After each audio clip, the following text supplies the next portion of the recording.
the future is, of course, the future is going to be a future where change will communicate and you won't even notice it, But this is what is exciting, is that even if I don't know what's happening behind the scenes in the tech, we are helping build this.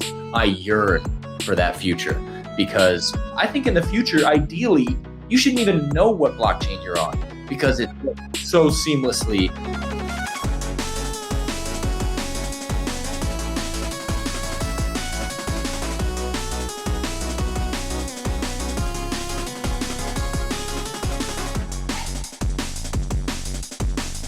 All right. Hello and welcome everyone to Rising Up by Faceless Labs. I am your host, the Oracle, Mack Alex, joined by my friend and co-founder, Alex Popovich, aka the Heliomancer. And today we have the very special guest, Arnaud of the Drifters project. Just before I start, thank you very much for having me on your podcast. I mean, it's a great honor. And when I hear you present it, I can feel that it's going to be a big deal. So thank you. Congrats to you guys. So going to try to make it an elevator pitch here. So my name's Arnaud. I'm French. I live in Paris. I'm about to be 33 years old, and my professional background lies into tech startup mainly and the football industry. And at some point, I mixed the two of them. So I've fell down the rabbit hole, how we say in Web3, in 2017 when I discovered Ethereum. And at that point, I was working in tech startup, and so I just dug and I fell in love with the Web3 ethos, and just it carried me on until now. I really ramped up my interest in 2020 and got my job at Drifters in December 2021. Wow, cool. It's interesting that you say that you had a background in football and athletics, because almost everyone in the crypto space was doing something different than cryptography, or mathematics before they found crypto or Web3 or NFTs. It's almost like we've all just kind of spawned and we're like, yeah, now I do Web3 and NFTs, Alex was in the Coast Guard. What does that mean? Anything? I feel like it's because unlike, another industry where like a specific skill set brought us all here, it was all more just about like the idea, like, what does it mean to us? And all of us who are here kind of have that very shared worldview that, decentralization is a goal that we should be striving towards, and, more focus on individual people being able to make something of themselves if they just put in the effort. They shouldn't be kept out by some gargantuan paywall or whatever, all these different things that we sort of, enjoy about the space. Those ideas brought us all here instead of just like, oh yeah, I'm really good at coding. Like obviously those people are here too, because there's a lot of money to be made in the space. Yeah, but it's very interesting because the space has been created by builders. Today we use this word builders. You don't necessarily need to be a tech person to be a builder. Right. But you can feel that for the first 10 years, it's been about tech.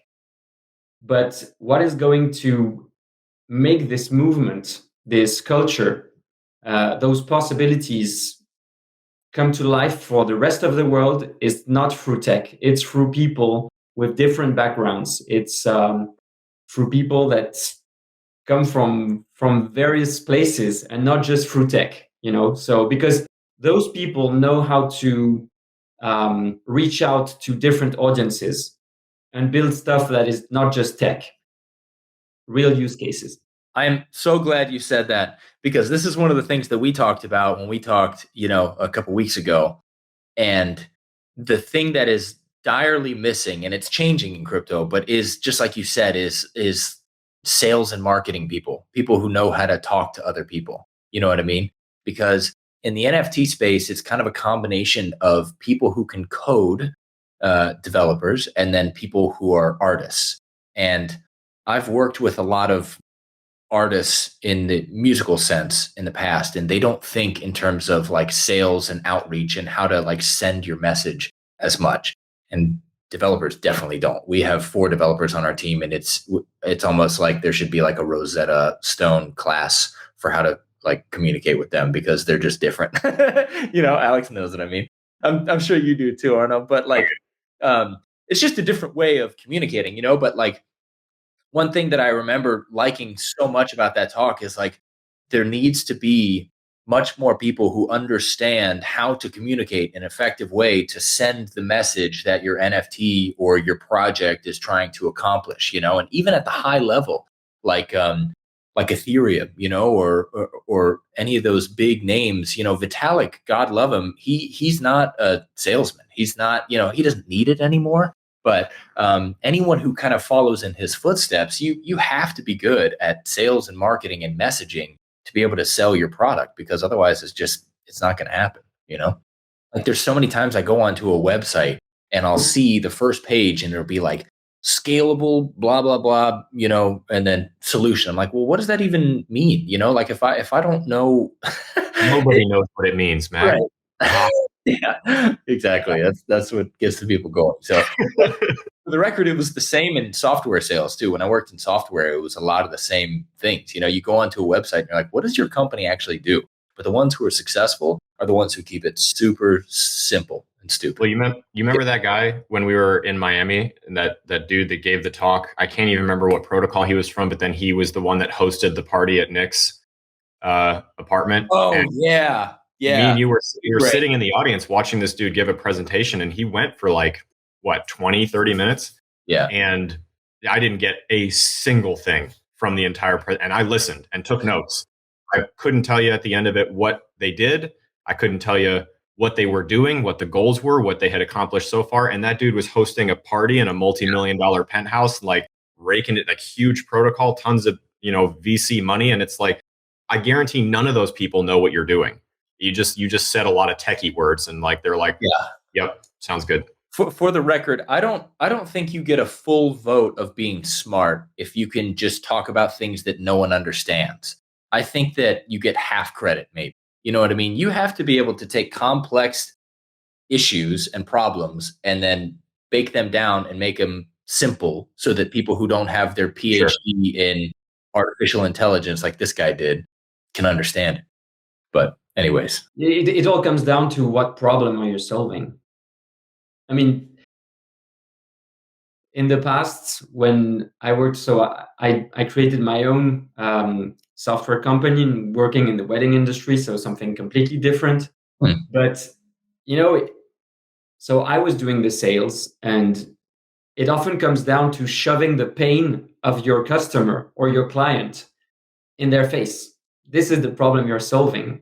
Yeah. And if to explain the problem that you're solving, you need to use jibber jabber, techie jibber jabber, then yeah, for sure, nobody is going to understand you. So I think this is what the world right now is struggling with, blockchain technology, Web3, with the crypto, you name it. But people don't understand, like regular people don't understand what's the problem that you're solving, because most of them don't feel that there is a problem. I mean, the fact that you have half of humanity that is unbanked because they do not have the right criteria to get a bank account. I mean, you are cutting half of humanity from value creation, and humans have decided that value, the time, the way we value things is through money. And so you're basically cutting half of humanity off of this system that is basically how you build something for yourself. And people are not aware of that. It's because we've been, we've had this system for centuries now. Banks and the fact that states own the money and can create money. I mean, if you go back to the original form of money, it wasn't the state who had the power to create money. It's the modern era that brought this. So I love the fact that we are challenging this, but for now, only a fragment of humanity understands that what problem blockchain technology at its core is solving. And we, the little guys building on top of this, are trying to bring simpler use cases to understand. I just made a video about this exact thing that you're describing because it's so true that we are at the point, where a lot of what we talk about is kind of in this little echo chamber, right? Like we're pumping each other up with stuff that we already know and understand and agree with, but it doesn't translate to converting someone who doesn't understand it or doesn't appreciate what it is that we're doing yet. So there's very little effort to put it in terms that other people can relate to. Because Arnaud, you're 100% correct, right? Like how many unbanked people are there in the world who don't have access to a way to keep anything documented, whether it's a transcript, a medical record, a bank account, anything like that, right? And yes, we know that blockchain can solve this and make it easy for them to do that. But like the people that are in our circles that we talk to in, developed nations, they don't have that problem. So it doesn't register with them that it is a problem. It does not affect them. So I always just try to think like, okay, well, what is something that everyone that I know deals with? And the most easy example that I could come up with was like either a bunch of different subscriptions that you're juggling, or like, keeping a card updated, like all your auto pay options across like 400 different services. You get a debit card, you got to go through and remember like which ones it's plugged into.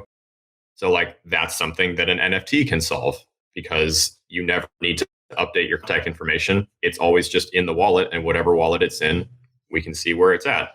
So you don't ever need to do that again if a business were to implement that kind of tech. And so it's just kind of like there needs to be a better effort for sure on thinking, okay, we can't use blockchain for everything. It's not the end all be all of solutions to every problem on earth, the way that some people would make it out to be.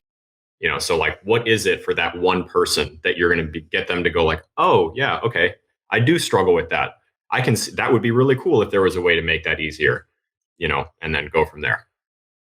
Yeah, I wonder, Elrond's calling card, or one of them, is onboarding the next billion people. And Cardano is big on that too, and I really respected the leadership that he had, because he was one of the only, if not the only CEO that I knew of that was going to different countries in Africa and Georgia and like meeting in, I think, Mongolia as well, and meeting with finance ministers and actually helping set up programs to do that, to give them a sovereign identity.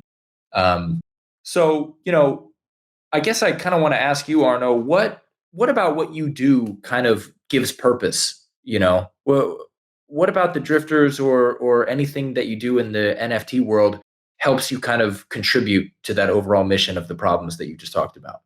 Yeah. So if I had to make it very concrete and actionable, drifters, at Drifters, we are creating a place for the anime and manga community to thrive differently thanks to blockchain technology. If I just come back to the conversation that we had, blockchain was created to challenge some ways that the system was operating. And at Drifters, we're building the tech to challenge the same thing in the field of anime and manga. So we are very specific. It's niche, but it's a big niche. And so we sequence Drifters into 3 steps. The first one is already done. It was the gathering of a community of early believers who support the project and the vision through our 2 NFT collections. And so this first step allowed us to raise some money, and this initial investment allowed us to bootstrap the creation of the platform that we're currently working on. And this platform will create a new environment for anime and manga community to thrive. So this platform is Aevitas. So I'm going to use this word that is being used a bit by everybody, but it's a metaverse.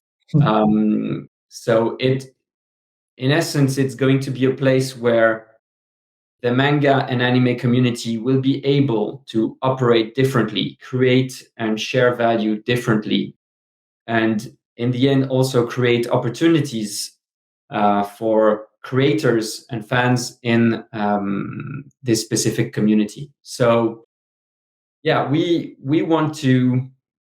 gathering, and we want to continue to keep gathering people that are passionate about anime and manga and who want to change how this particular field operates through Web3 technology. And we have a dream, a moonshot at Drifters, and this is our first step. It's to build a real life eco village, to gather our community, to live a bit differently, a bit more in peace with our world. And so this place is going to be called Driftopia. It's been from the beginning. It's been a dream of for our founder and CEO Henry, and he's so passionate about this that he bought his own house, and he redid his whole house from like top to bottom, the roof, the electricity, etc. And he made a YouTube channel about it where he filmed himself rebuilding his house. Wow. So it's quite crazy. So he's a tech, and he's a visionary man. So it's also great to be able to work with someone like this who's able to do things both with his hands in the real world and also to build in the digital world. So yeah, I hope that was not too long, but this is Drifters basically.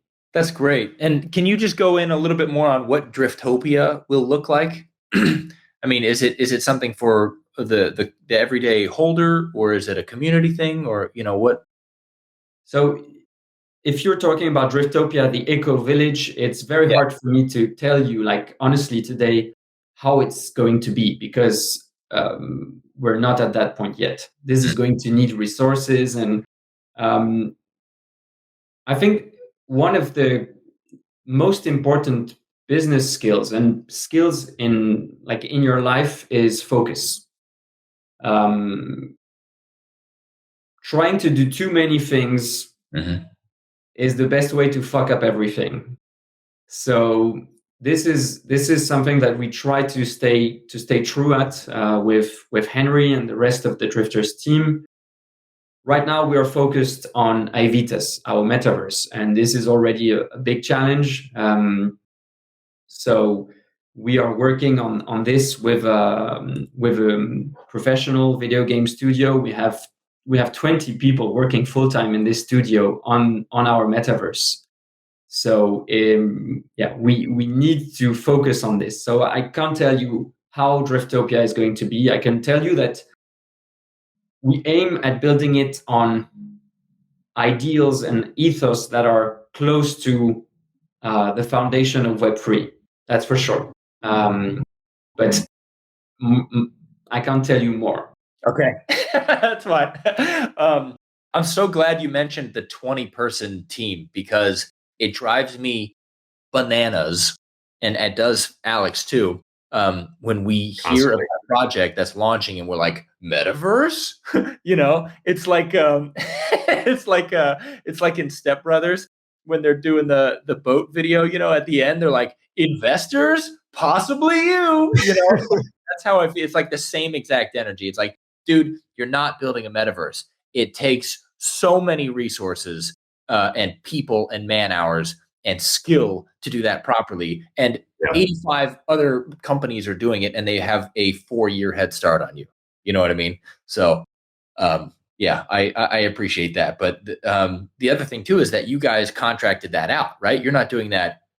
It's not like you and Henry are doing that. You have a team that's dedicated to building a metaverse, doing that. They're professionals at it. So I commend you for that. because that shows a seriousness about the task that lies ahead of you. I mean, there's various levels of ambition, you can put into any project. So some projects are building a metaverse. It's just not at the same scale that what we are aiming for, possibly. We are building a platform that, and the ambition behind is for this platform to become a global platform for the anime and manga community around the world. So we are pouring all our resources into that.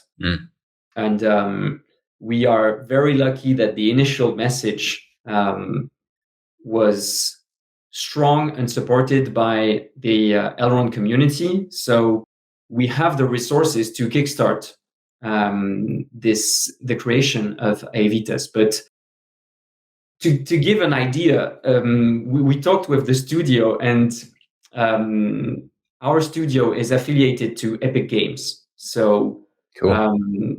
They are crazy good. But when we were talking about the scale of building a game, they told me, so, to build the version of Fortnite that you have the current version that everybody's playing on, it would cost $300 million. Yep. Yeah, you're like, okay.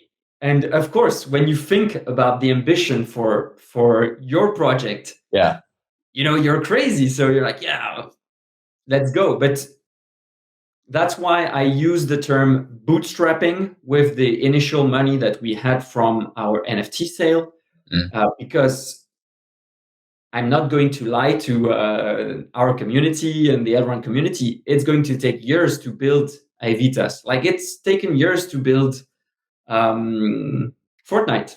So right now we're doing the first version, and this first version will be playable at the end of the year, but it will be built upon continuously over time. Are you guys building on Elrond network, or is it separate? Is it like an internet thing? No, we're building on. So the blockchain plumbing is going to be on Elrond. Oh, wow. Yeah. But the game is built through Unreal Engine 5. Yeah. Got it. Wow. Cool. Very cool. Yeah, I mean, you bring attention to something that easily one of the most common buzzwords or buzz phrases or buzz pitches or whatever in NFTs in general was just like, yeah, this NFT is going to be able to be used in a game. And there is just like so many things wrong with that pitch, right? Like, Mack hears me complain about this constantly. But like you just said, it costs so much money to make something. And I was just trying to look it up to see if I could get a comparative number, and I can't find it this quickly. But my go-to example is always Titanfall, the game, right? Like, if you look at it, it's visually stunning. Like, it's beautiful. The mechanics were amazing. There were so many different things you can do with it. And I'm sure that they spent, a similar figure to creating that, like well into north of $100 million to build that. And it flopped so hard because they couldn't pull people away from Call of Duty, Battlefield, Destiny, and Halo, right? And there wasn't something new enough to like pull them in. So like, how do all of these people who are building a video game think that they're just going to like rip all these users out and be able to put that out? And it drives me insane because a lot of investors don't know how much money and how much time it takes to put one of those things together. Like Clash Royale, right? So Supercell, the company that made Clash of Clans, Clash Royale, all that stuff, like they do what, $3 billion a year in revenue to keep those games going. And I'm not exaggerating. That is something that you can look up relatively quickly. And that's insane. And they have like 8 games. And the only ones anybody plays are those one. But I'm sure that they spent a shitload on all of them, And it's just like, that is one thing I would love for more people to know is like, stop just buying everything that tells you it's going to be the next big video game, because it's not. I can almost guarantee you that it's not, like. And that's what sells too. You know, like the bigger the grander the promise, the better it sells, you know, and that's kind of a bummer because we thought about that too. You know, we had like moral battles. We're like, do we just say all the buzzwords and just try and sell better? Because we fucking could, you know what I mean? We could say, oh, metaverse, this, that, you know what I mean? But at the end of the day, we would feel like scum because we know how much it takes to build that, you know. And we're not promising an astro or a rocket to Mars, you know what I mean? Yeah. But what we have done is build partnerships similar to what you guys are doing, Arnaud, with Spatial, and use their platform to make our metaverse, you know, or create a game, but starting with something in Discord that allows you to kind of play with your NFTs and have it evolve as it goes up. But the bummer is that doesn't sell as much as we have a big game coming out and putting in like a 45-second clip of like graphics and animation of, you know, one of our characters running up and doing some moves or something like that. So it's kind of an internal battle that we go through. It's like, damn, you know, we really could just hype up a bunch of shit that would be unrealistic, but it would be at the expense of our values. Thank you both. I love what you guys say, because thank you. Especially what you said, something very important, Alex, is, so what type of game are you building? And what type of problem? We come back to the start of our conversation, but what problem are you solving? Yeah. And so what you're basically competing for people's time. So where are you going to get your time? Are you going to get your time from Call of Duty? Are you going to get your time from Instagram? Where are you going to get your time? Because people are busy. Mm-hmm. And we usually say this in tech: if you're building a product or a solution that is directly competing with another solution, it needs to ease the pain 10x more than the previous product. Otherwise, the customer, the user, will not go through the pain of the transition, because that's not how humans behave. You know, we're lazy fuckers. So we go for the lazy option and the easiest option. So basically, we are saying that we're not going to compete with like World of Warcraft or whatever. Yeah. It's impossible. You know, when on Discord our community is talking about, oh, will we be able to explore planets, etc., etc., we're like, no. you got a planet. It's right here. No. It's great. The purpose of planets at home of the metaverse is to create a place for the anime and manga community to thrive through Web3, and so it is a game that it has social pillars. So when I think of the metaverse, I at least ours, I see a platform that is going to compete with other social media platforms, because we are going for the time, the amount of time people are spending digitizing their identities. And this is, when you look at Instagram, Twitter, that's basically what we do. When we express ourselves on these platforms, we are digitizing our identities, our beliefs, so that's what we're aiming for. We're aiming for people who are passionate about manga and anime to stop going and building and expressing themselves on other platforms. They will go on Aevitas tomorrow. This is what we're aiming for. That's why, though, I'm more inclined to believe in your success than most of these other things I talk about, right? Because you hit it right on, right? Like, if I'm just talking about building a metaverse for metaverse sake, maybe Yuga Labs can pull it off because of their size, right? But again, they're pouring hundreds of millions of dollars into this. If we were to just take anybody else who just simply wants to have that kind of open world concept, you can travel here, you collect these weapons, go on these quests, whatever. World of Warcraft and RuneScape have almost 20 years on you with that user base, right? Like, my RuneScape account is not as old as the game, and it just turned 18 years old. So like, you have no hope of catching up to that, right? Thank you very much. It's the original account, never got banned. I'm very proud of that. Alex is actually trash at RuneScape. He talks a big game. Oh, I Swear to God. One of these days. The point is, you're never going to touch that, right?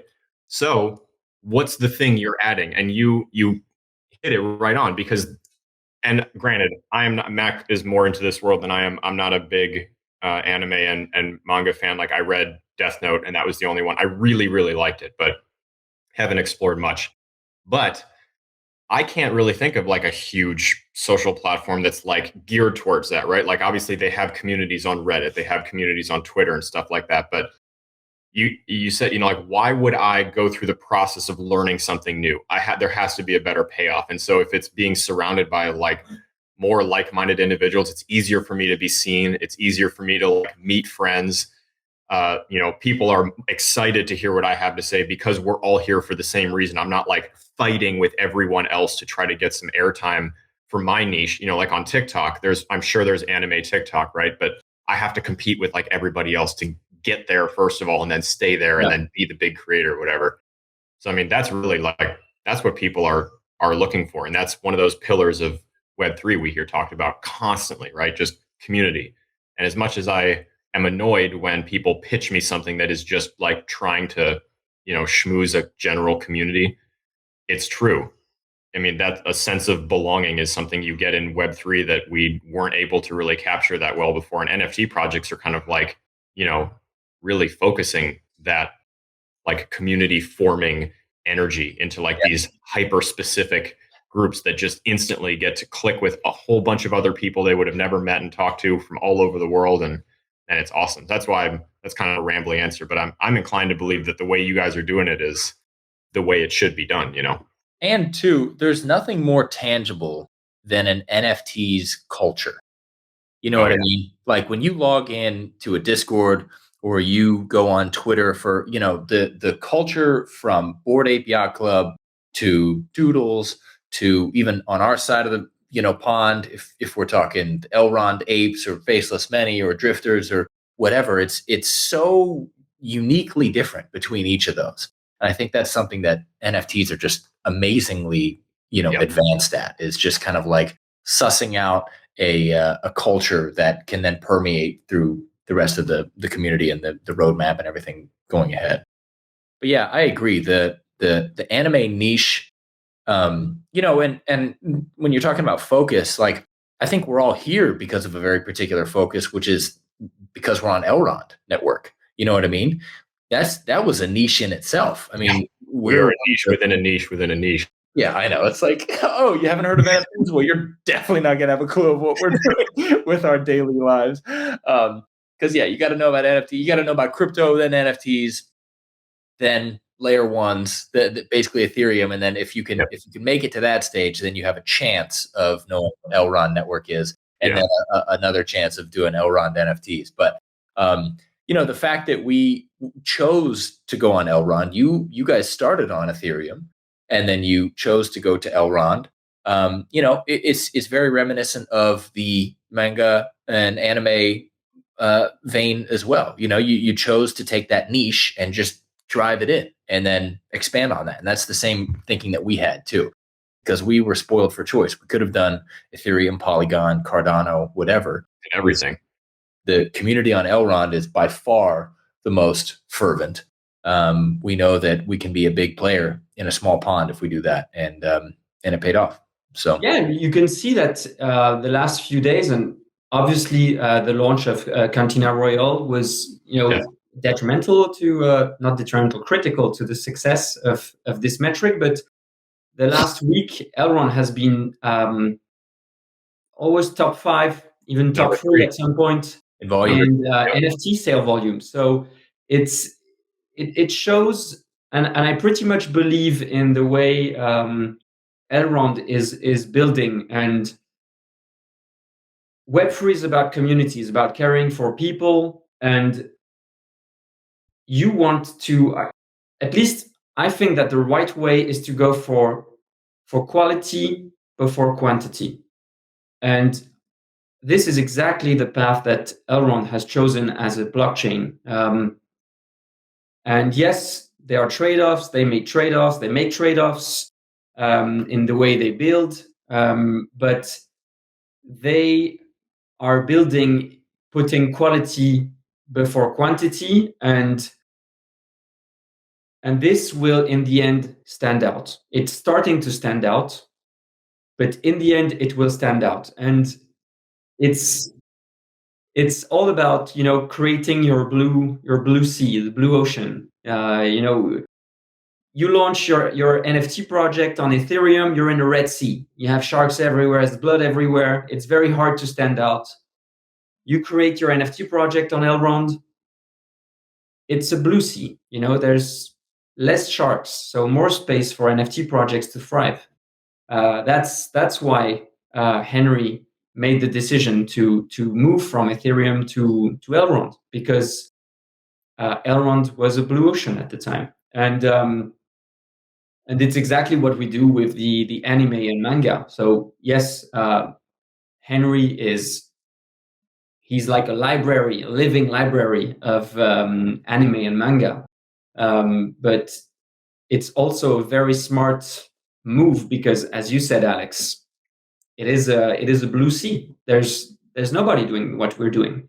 So can you talk a little bit about, because I remember the very first time you and I connected was right before you guys actually moved the innovators. Can you talk a little bit about how that process was? Because I mean, it certainly caught some attention. I want to say that you guys were the first ones, or among the very first, right, to actually make that move. Yeah, we were the first. So the first collection to really bridge NFTs from Ethereum to Elrond. So I would be interested to know if there was, even on other blockchains, NFT collections bridging, because we could have a surprise on that. I can't think of one, to be honest with you. That would be super cool. Didn't High Res bridge the Hog homies over though? After they did, yeah, he did. Yeah, you were talking about before. Okay. Yeah. They used High Res used the same bridge as we did. So basically, we work with our partner, bridge partner, XP Network. Yeah. And so XP worked on the Elrond tech. I'm not going to say for innovators, because they did it because there's an opportunity, a market opportunity. Sure. But Innovators is the first collection to use the XP Network bridge from Ethereum to Elrond. And I mean, it's crazy. It's crazy to bridge tech is some of the most complex tech in an area that is already super complex. Yeah.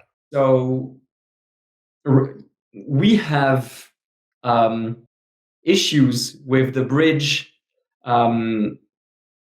almost every week. It's minor issues like, they changed the code for between for another bridge on another blockchain, and you don't know why it impacted, and so it impacted ours. So you have an innovator coming and it doesn't have the name anymore. So we are helping them with our feedback build this tech so it becomes ready for mass market, because the future is, of course, going to be a future where chains will communicate and you won't even notice it, But this is what is exciting, is that even if I don't know what's happening behind the scenes in the tech, we are helping build this.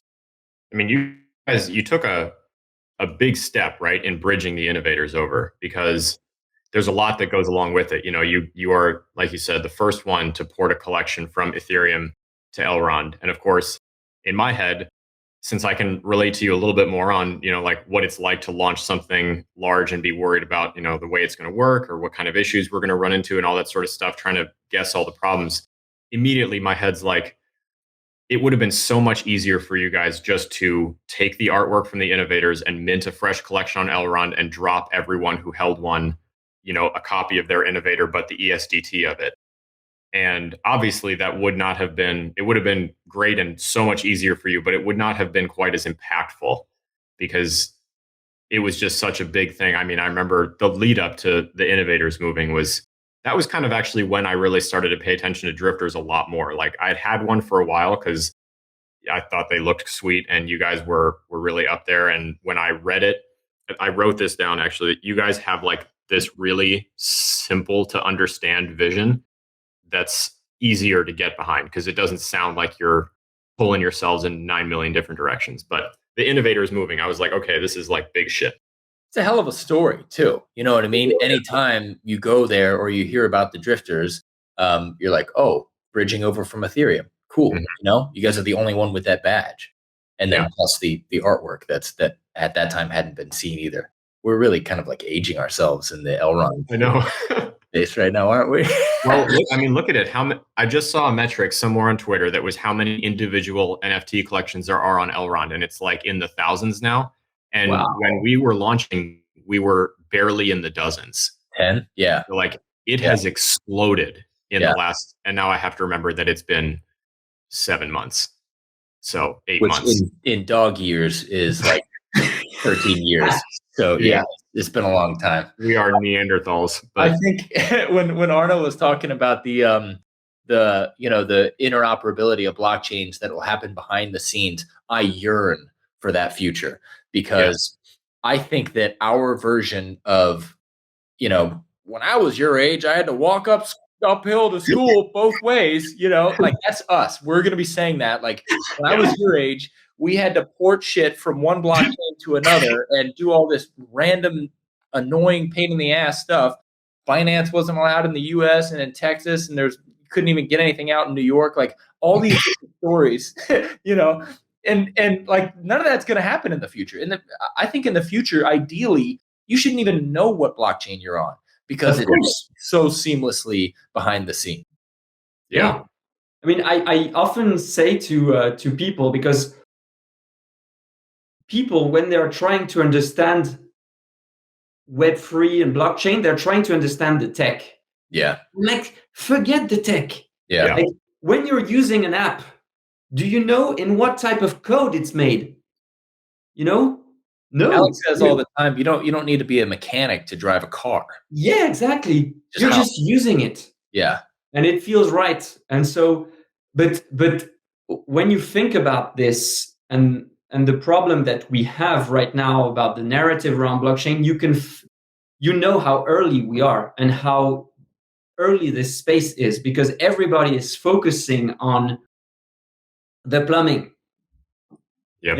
When you're in your house, or like you buy an apartment, of course you make sure that the plumbing is right, but you're already projecting yourself, okay, I'm going to put this piece of furniture here, and you're not focusing on the plumbing. So right now we're in the beginning. And come back to Elrond, this is what before drifters, before I was into drifters, this is what caught my attention.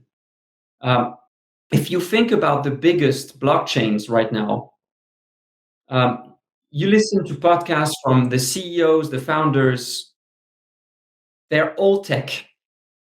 And to me, this is why also the message hasn't been built in a good way to seduce, to make people understand what blockchain is and what are the problems that it's solving. Because engineers, they are builders, they are mechanics, and so they don't necessarily go and look to the end user. Mm-hmm.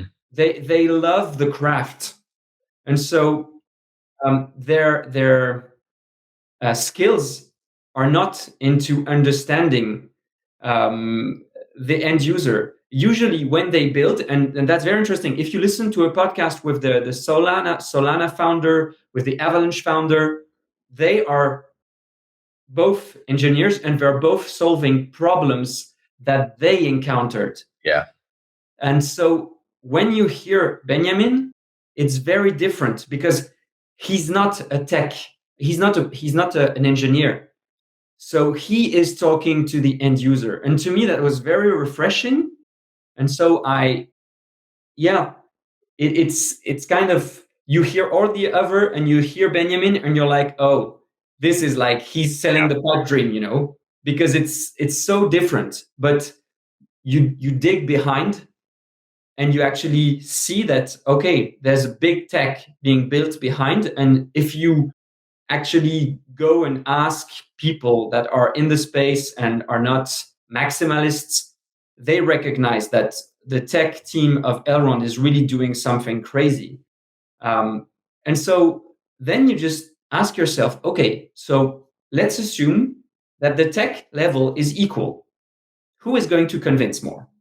Yeah. The engineer who's talking about his pain when he was trading and he couldn't get the amount of speed, Solana, or the person talking to the end user, the everyday end user, Benjamin with Elrond. No, it was really apparent too when you look at, how they've handled issues with the network, because obviously we saw Elrond had their bridge exploit problem. Yeah. And just the way that Benny was talking about it to everybody was a lot different. Like if we look at, this is a terrible example, but like the Do Kwon handling the Terra thing before the whole thing just fell apart into nothing, right? It was very like, here's technically what happened, blah, blah, blah, blah, blah. Like, I don't feel better reading that because you now understand what the problem was. It was very different from being like reassured by a guy who's like also having a hard time right now. And he's like, look, this is scary. The important thing is that your money is safe and blah, blah, blah. And kind of going into that. But I don't need, like a full bug report diagnosis of exactly what the problem was. I want to know, like, 1, is it under control? 2, is my money gone? And 3, what are we talking about in terms of prognosis? And what's really annoying to me is that when you have a CEO or a founder that talks like that, targeting the end user and speaking specifically about like what problem does this solve, they get so often read by the broad public as a shill or someone who is just like, selling hopium, like, yeah, I don't care. I want to know about the tech. It's like, first of all, no, you don't. You don't understand it. You just can't handle the truth. Yeah, you can't handle it. But I always got irritated by that because you're 100% right. And Mac was sitting right next to me when I lost all faith in Phantom. I'm going to throw a little shade here. We watched Phantom CEO. Getting moist. Yeah. Give his presentation at, I don't remember what conference it was, Mac. Was it? It was the first NABC. Yeah. In Miami. And I had been like Phantom curious for a while. And then, and then I watched that presentation and it was just like, he was just shitting on Ethereum for the whole thing, like for tech reasons and this and that and the other. And then he starts presenting why Phantom. And all of it was like basically saying we wouldn't have a project if it wasn't for all the Ethereum code that we stole when we built it. And I'm just like, okay, so you're just whining, just like it was very techie. No, nothing was really solved. And it was just like, screw those guys. So we stole all their stuff and like slapped a bumper sticker on it. And here's Phantom. And I was just like, dude, count me out. I'm done. I'm over it. And this was a real bummer. Yeah. Game. One of the things that made me invest in Elrond in the first place. So I got into Elrond. They were the first project that I'd ever read their website, and I was like, I'm in, right? And it was the tokenomics, or it was the economic. Whatever that economics paper is on the Elrond paper homepage. But it was so smart. It was laid out so well. But that, coupled with the fact that they had this Myar app coming out, and I was like, an app for crypto people, and as the app came out, the interface, the user experience, which I'm a psycho about in our world, in our team, is it's just so clean. You know what I mean? Everything needs to be dumbed down to the least common denominator so that anyone can get on there and understand what's going on. You know what I mean? And I think that kind of ties in with everything in terms of what good CEOs and good leadership for teams should be doing, but also one thing that Elrond is doing really well. They've always focused on their end user, making sure that it's a good, clean, fun user experience. And then, the question is, what's next? The Herotag just killed it for me because you sign up for a free app and get a hero tag. And I always say that to people and they're like, yeah, but I have an ENS domain. And I'm like, which you paid for, right? You bought that and you have to subscribe to it like every year, right? Like it's not the same, not even remotely the same thing. I made a free account and got an ENS domain for free, and it's not even close to the same thing. The UX on Maiar has been like, for me, just like Mac, it's so much. I can so easily take that and show my whole family and just be like, have you ever used PayPal? Perfect. You know how to use Elrond because it's the same thing just for crypto. Incidentally, this episode is brought to you by the Maiar app.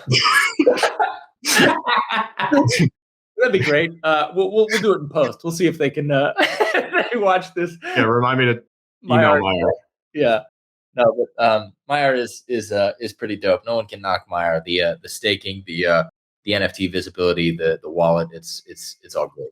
Yeah, I should have said not sponsored, but we should be. Yeah.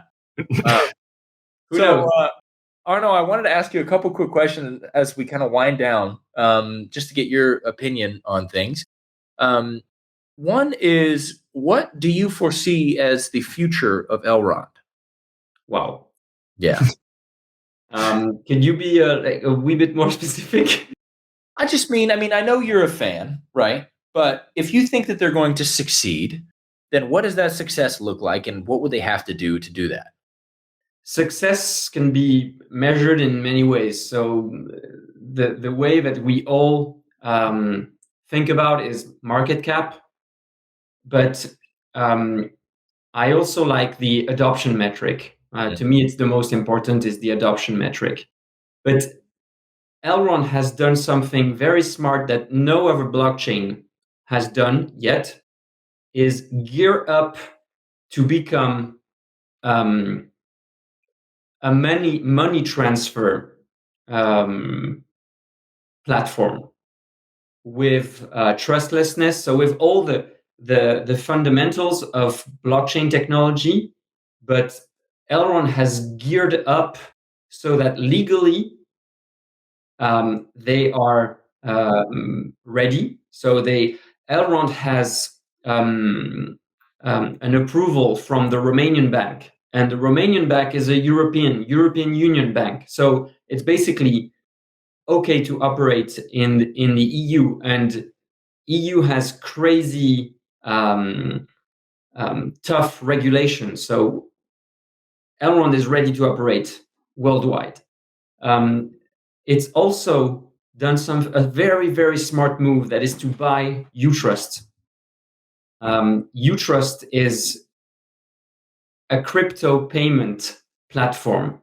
That is, before joining Drifters, I was working in a football club, and I filed the registration process for Utrust because I was marketing director and I had the merch department, and I wanted to see if I could implement crypto payments. And when you think about it today, online shopping, I don't have the numbers, but it's like zillions of dollars worldwide. And Utrust is a simple plugin that you can put on your shop that will allow any customer to pay with crypto. And if you, as a shop, you want to receive euros, US dollars, and you don't want crypto, it will make the conversion instantly. And Utrust is the most advanced solution in the space, in all blockchain. It is a Portuguese company that has, it's a startup that is going like this. There's no funding issues. The go-to-market is super clear. They're ramping up their team so that they can scale their go-to-market strategy in various countries. And Elrond has bought this player, and this player has been transferred on the Elrond blockchain. So what does this mean if Utrust becomes the number one payment crypto solution for e-commerce in terms of transaction volume for the Elrond blockchain? It is one company that can deal billions of transactions. Yeah, the number you're looking for there is in 2020, it was $4.2 trillion worldwide e-commerce sales, with over 2 billion individual users making e-commerce purchases in the year 2020. That's a lot. That's a lot of money. So how much so of you that? think, when you think that Utrust is just one single company, and it could, like, let's say that just Utrust takes 5% of this market. Can you imagine the impact in terms of transactions, in terms of fees for the Elrond blockchain? It's just crazy. I mean, hell, even 1% is... Yeah, hell, even 1% would catapult the Elrond blockchain instantly. Yeah. So in your mind, is that their strongest play at the moment? Yeah, to me, and we've been discussing with other people, oh, Elrond is not supporting NFTs enough, etc. Again, focus. Why blockchain technology has been created? It was to free, and it was to implement one of the original sins of internet, that internet has not been built to handle money at its core. So to handle money, you had to build protocols like PayPal. But PayPal is a bank, so it can basically say, okay, Alex, you don't get to use PayPal, and you, Mac, you're okay. Right. Blockchain is bringing this in by design. So all the people that cannot use money will be able to use money. And Elrond has, in its to its core, to its fundamentals, has been gearing up to become the best in this specific use case. The rest, it's right now they are releasing, they're building on NFTs, but to me the specific is payments, crypto payments. That's what they've been gearing up for, and they're doing this so that it's completely decentralized, secure, and completely scalable. And if they manage to build this fundamentals for handling money, which is most likely the biggest of all industry, then I'm not worried. All those fundamentals will be great for NFTs. They will be great for building companies. So yeah, to me, this is the unfair advantage. This is the unique selling proposition that Elrond is going for. Crypto payments, value exchange. Cool. I like that perspective. I do want to ask. I have to ask because we're American. We have a lot of Americans in our communities, in our community, and Utrust is not allowed to be used by Americans. And there isn't a strong message for Elrond in the United States. Do you think that they need to focus on it more, or do you think that they should just continue going with just Europe and then forget about the U.S. market? Or is there some, strategy that you might think that might be good for them to take to kind of include that market in the future? I think if you look closely at the last 2 years, Elrond has been preparing the U.S. entry, and they know that there's no point in entering the US market if they're not ready to conquer it in 6 months. US market, and I know it because when I was building my startup in the wedding industry, we were thinking about the US market. Yeah. For you, it's natural. You have this huge market that can catapult any startup into a unicorn because it's like 300 million people, right? Yeah. One language, one country. So it's both an unfair advantage for American companies because you're already at a scale that is huge. For us Europeans, when we're building tech, so let's say you build a tech company in Romania. Mm-hmm. You have the Romanian market, but you can't treat Europe as a market. In Europe, you have 10 different languages. You have 25 legal different systems. You have different cultures. Like you are a French company, you want to expand to Germany. Yeah. Germans are fucking crazy with data.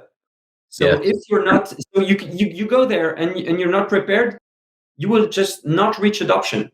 So going to the US is always something that when you're in the startup scene, it's a goal when you're from Europe, because you know that it's a make it move, but it's also a kill your company move. Because going into the US when you're not from the US, when you see the magnitude and the opportunity that it represents, it means that you need to focus on this market. And focus means money, means people, means time. And all this can easily defocus you from building, for instance, or making sure that your fundamentals are right. So when you look at Elrond's moves in the last years, Benjamin has been to the US. He's met with the Miami mayor. Yeah, I remember that. That was big. He's done this. The last 2 months, we had eGold approved on US exchanges. Yeah, on Kraken and OKCoin. I think the only one left is Coinbase. So that's and it's going to come. Yeah. So you can. I mean, to me, it's not even a question.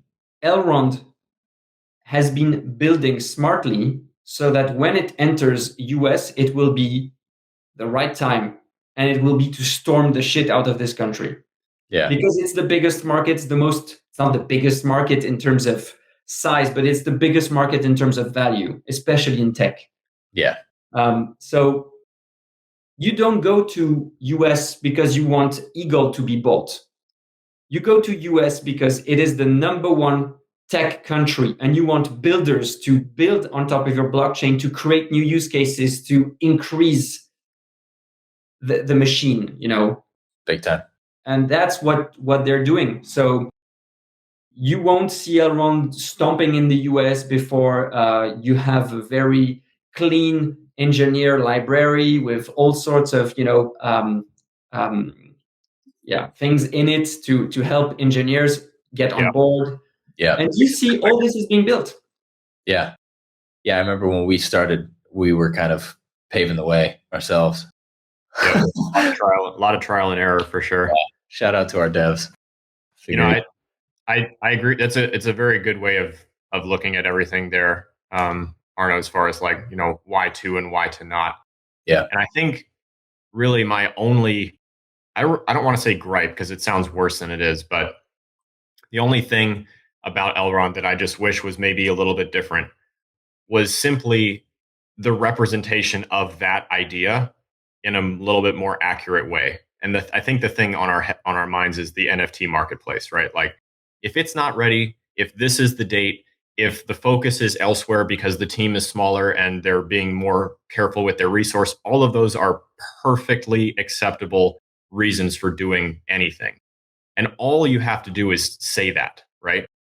So it's a little strange to have, the can get kicked 1 month down the road with no substantive updates about this marketplace. Because I get it, it's not a make or break thing for Elrond by any means, right? Like, we have no problem getting the NFTs into other people's hands. There's great secondary platforms. I mean, Frame It just came online but not terribly long ago, and they're killing it. Crushing it. So it's easy to get them. We don't need the marketplace. So it's a little strange that there's constant, okay, almost just random obscure testing this or doing whatever, just say it. And if it's 6 months, boom, cool, done. Then we don't have to worry about it, kind of thing. And it's not in line with the way that they usually present things, like you say, with a very clear, I'm talking to you, the community. So that's the only thing that throws me for a little bit of a loop there. Yeah. I get your point. But again, and you're in those shoes, so you know what I'm going to talk about. The second hardest job in the world after being a parent is to be an entrepreneur. I didn't know you were a parent. I'm not a parent. Oh. But, You had such in that sentence. I'm saying it. I'm saying it because I have close friends and brothers and sisters who have children, and I see how hard it is. Got it. So you're not in Benjamin and the Elrond team's head, and they most likely have, like you do, trade-offs, daily trade-offs, and for us it's super clear. Like they should address this in this way, but maybe for them it's not their core focus. So they made the trade-off that it's on this specific topic, they will not give too much energy because it's not the thing that is going to move the needle for Elrond in the next six months, 1 year. So all we can do is trust. And I mean, if you look at the execution, the last 2 to 3 years on the Elrond side, I mean, I am personally mind blown by how this team has been executing and also communicating about their execution in a transparent way. I mean, I've worked in several tech startups and I've met with a lot of founders, and those guys are next level. They are working and executing in a way that is, this will be, if Elrond is a success, it will be a ballpark, it will be like, okay, you're like the Elrond team. Like you feel about SpaceX, I'm pretty much convinced that the Elrond way in the future will be a way you will be able to read in books, possibly. The thing I wanted to add to Alex's comment is that, we're all building on Elrond. We all want the same thing. It's just a matter of what we feel would be best. And obviously they're the guys in charge. They're the one building the network, but to kind of echo what he said, we want to see Elrond, it's a different experience, I think, for you guys and for us, because we've gone to a number of crypto conferences. Yeah, I know. Talked to so many people and they just haven't heard of it. And obviously I understand your point about kind of like gearing up and mobilizing for war before they invade the United States, to put it in military terms, but one of the things that we had kind of speculated on is, if Elrond were to do a big push for the NFT marketplace, would we see a Solana type move? When Solana started going with NFTs, they went to the fucking moon. And they're now the second place blockchain as far as daily volume and total volume.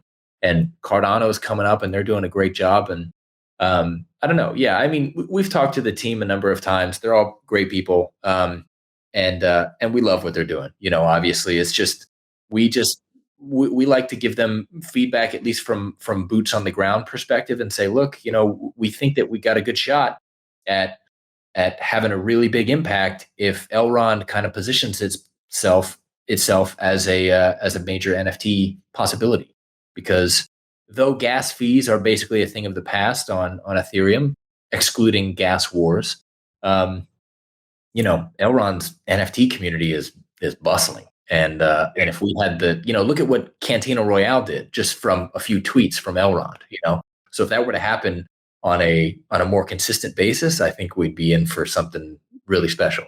But time will tell. We'll see. The NFT marketplace should be launching sometime soon, hopefully.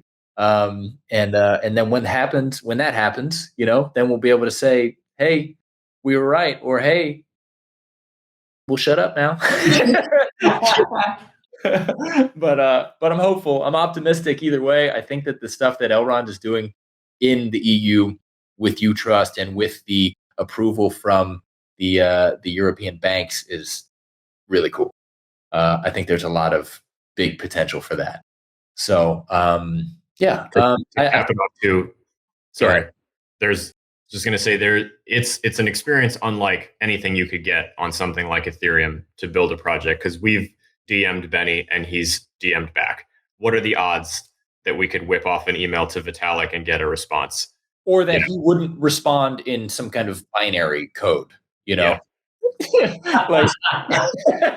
never know. But yeah, anyway, so I just, to kind of wrap up here, I wanted to give you guys a shout out, you and Henry and the whole team at Drifters, because we recently finished our reload campaign, and a big part of that was taking a look at what we're doing at the Faceless Many and seeing what other projects are doing better.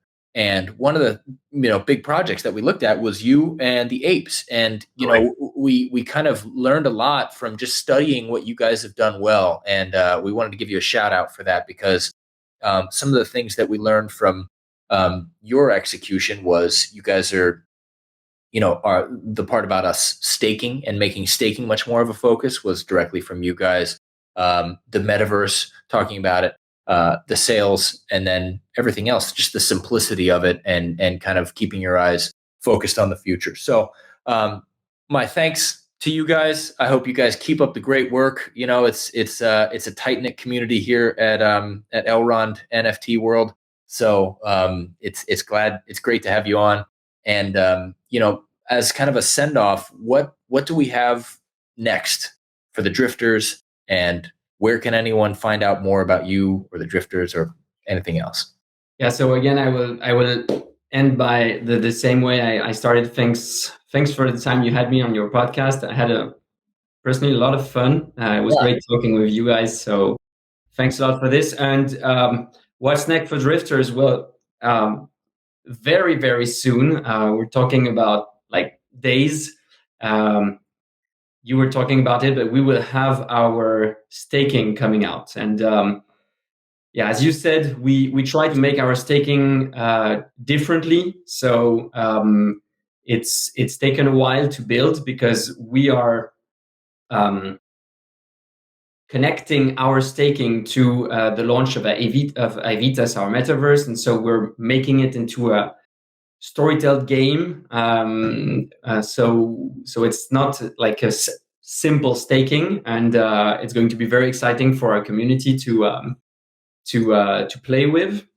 So that's very soon. And meanwhile, we are continuing to work on our metaverse, and in a matter of weeks, we will start showing a bit more how it's moving forward. I must say that 2 days ago, yesterday, I had the first 3D demonstration from the studio, and so they showed us basically 1 kilometer square area from the upcoming Aevitas, and a character moving around, and it was fucking cool to see. Cool. Well, we are excited. We will keep in touch. Where do people find you? Where do people find out more about the Drifters? Where do you want to send them? We have a Twitter, Drifters_NFT. We have a Discord that you can find on our Twitter. You can follow Henry or myself. It's pretty easy to find us. And if you have, we're not Vitalik kind of people yet. So if you have any question about Drifters, just reach out. You can reach out to Monroe also, who is our community manager. We're simple people, so just reach out and we'll answer. Well met. Alex, sounds anything else? Nope. It's been good to finally get you on the show. You were one of the first big kind of project founders that I reached out to and genuinely enjoyed talking to. So it's really cool to have you on and get to hang out. And I would love to have you back at some point. It'd be cool to get you and Henry both to, talk a little bit more about, the vision for Driftopia and all that kind of stuff. Cause it's such a cool, simple and easy to understand vision, that you guys are pursuing. So thanks for taking the time to be here. Yeah, thanks a lot, guys. What are you doing for the rest of us in the Elrond community is great. So I hope I'm going to discover exciting projects through your podcast. Of course. Thank you. We appreciate it. All right, guys. Thank you so much for tuning in. Till next time on Rising Up. Thanks so much for joining us on this episode of Rising Up. Hey, before you go, I've got a quick favor. Would you please take a second to leave us a rating and a comment or quick review? Aside from listening, it's the most important thing you can do to help our show, and we really appreciate it. If you want more from our team, be sure to follow us on Twitter at @TheFacelessMany. That's where you'll find the link to our Discord server and all the latest updates. If you'd like to be on our show, if you have questions for our team, or if you're interested in becoming a sponsor, send us an email to hello, that's HALLO, @facelesscrypto.com, or get in touch through the contact form at our website. Thanks again for listening to the official podcast of the Financial Revolution. Until next time, rise up.